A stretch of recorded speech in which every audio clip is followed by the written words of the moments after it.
under construction pa. So hindi pa sarado pa guys ang Dolomite sa public. Yan. Ongoing pang butas yan, no? Pakita natin.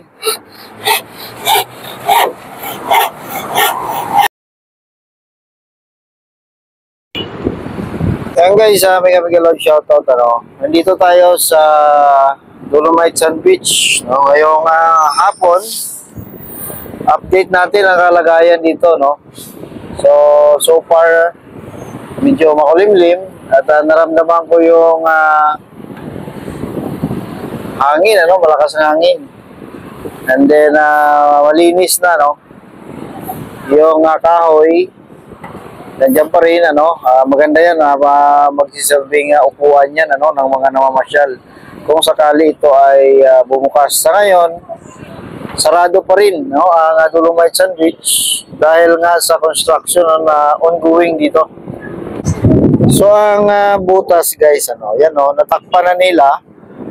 Pero may additional, na construction na ginagawa. Ang backbone, nandiyan pa rin. And, tuloy pa rin ang construction sa additional na butas na ginagawa nila, no? So yan ang butas additional siguro sa base sa kanilang analysis, kailangan pa, no? Dahil noong nakaraan may baha pa rin kahit na naghahukay na sila dito or binuksan na nila ang drainage na yan. Pero bumaha pa rin. So ibig sabihin may kailangan pa, na bukayin, kung saan man yun.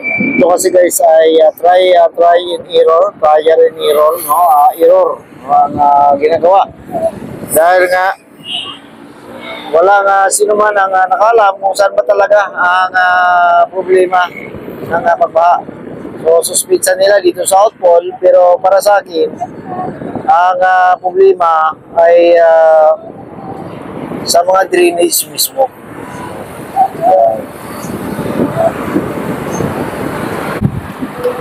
So sa ngayon nagtyaga muna ang mga namamasyal dito sa footbridge. So nakikita ko dito may mga taong gusto mamasyal, pumasok, pero dahil nga sarado, so nagtyaga na lang muna dito. Umambon ngayon. So parating ang ulan.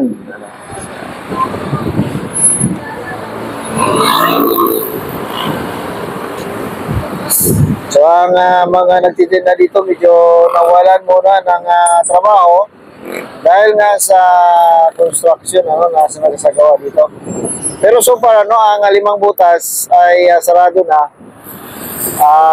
Yung additional na lang sa dulo or dyan mismo sa may harapan ng gate ang nakabukas dahil yan ang additional, dinagdag nilang butas na baka sakali, yan ang makapag lunas, sa baha dito sa Kamaynilaan. Hindi tayo makababa, medyo maulan na guys, baka mabasa tayo ng ulan. So dito nakita natin sa may bandang US Embassy, ang butas ay nakasarado na rin. Yan, yan ang isang butas, sarado na. So ibig sabihin, yan naman guys ay movable, ang takip niyan. Anytime pwede nila buksan yan.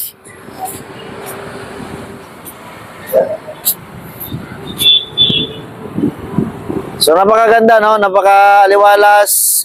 Kaso ang problema, sarado nga at hindi tayo makapasok sa loob. Ang nakikita ko lang na makapasok diyan yung mga vlogger na may ID ng DNR. So sa tayo, wala tayong ID. So dito na lang tayo. Tsaga na lang muna tayo dito sa labas pag-update, So ito yung butas guys, na natakpan na ng DNR. So wala na rin yung bako dito. Doon na lang sa dulo ang open. At asahan natin siguro mga ilang buwan pa bago mabuksan uli or matapos yan at para ma-open na ang Dolomite Sand Beach sa publiko. No? Yan, medyo lapitan natin ang kanilang ginagawa dito. Yan o.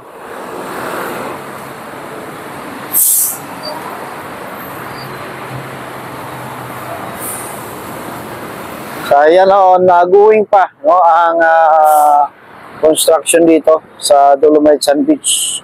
Yan. So far, so good naman. At mga ilang buwan lang, ito ay mabuksan na sa publiko. Yan. So yan ang Dolomite, ang